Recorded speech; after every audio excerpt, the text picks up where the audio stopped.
মাত্র 2 ঘন্টায় বিক্রি হয় প্রায় 300 মণ দুধ। কয়েকশো লোকের আনাগোনায় প্রতিদিন গড়ে 6 লাখ টাকার বাণিজ্য হয়।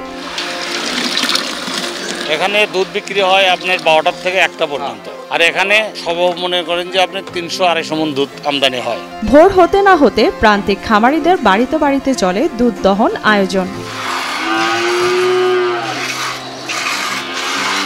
তেল দিয়ে খালি দুধ ডাল দিয়ে ওই মনে করেন যে ওই বাটটা এড়িয়ে দেবো, এড়িয়ে গেলে গরু চাটনি মারবে, বাড়ির দুঃখ পাবো। আর যদি তেল দিলে ওই বাটটা নরম হলো, একটু পিছলে হলে তেল হলো, তাহলে সুন্দর পালা দুধ পাওয়া যায়। শ্রমসাধ্য ও কৌশলের প্রক্রিয়ার পর টাটকা দুধ পাত্রে পাত্রে প্রস্তুত হয় বাজারের জন্য। এরপর খাঁটি দুধের পাত্রগুলো ভ্যান গাড়ি, সাইকেল, মোটরসাইকেল কিংবা ভাড়ে করে জমতে শুরু করে স্থানীয় দুধের বাজারে।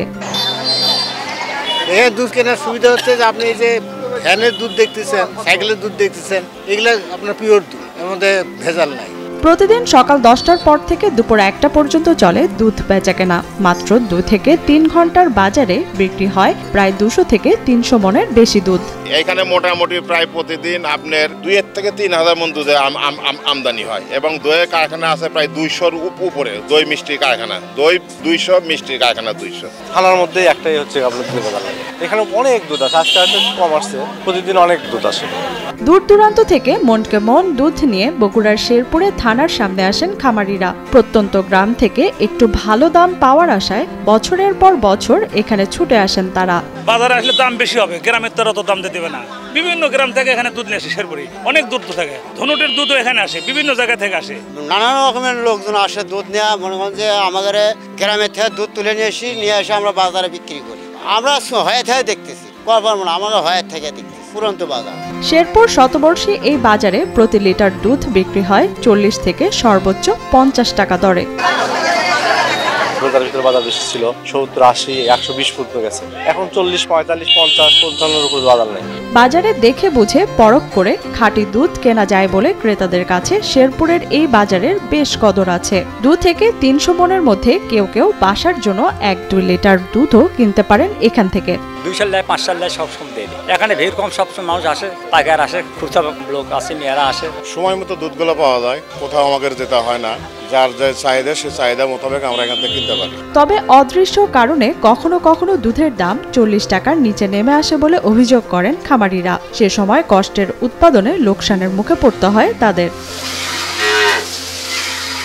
50 না 50-এর নিচে আসলেই মনে করেন যে খামার লস। 1 কেজি ভুসি 65, 1 কেজি খুদ 40, কিরম করে চলে তাই কোন? আমাদের 1 লিটার দুধ উৎপাদন করতে লাগে 50 টাকা খরচ হয়ে যায়। তাহলে আমরা কিভাবে 30 টাকা এবং 35 টাকা লিটার দুধ বিক্রি করি, 25 টাকা লিটার দুধ বিক্রি করি? যারা গরিব, যারা এই গরু পালন এত কষ্ট করে, তাদের অবস্থা আজকে করুণ অবস্থা। এর সাথে একটা নির্দিষ্ট একটা দুধের রেট দেওয়া উচিত, যে নিম্ন এর নিচে কোনো বাজার যাবে না। এদিকে গোখাদ্যের মূল্য বৃদ্ধি হলেও দুধের দাম না বাড়ায় উৎপাদন খরচ বেড়ে চলেছে। ফলে প্রায়শ নিশ্চিত ক্ষতির মুখে পড়ছেন স্থানীয় খামারিরা।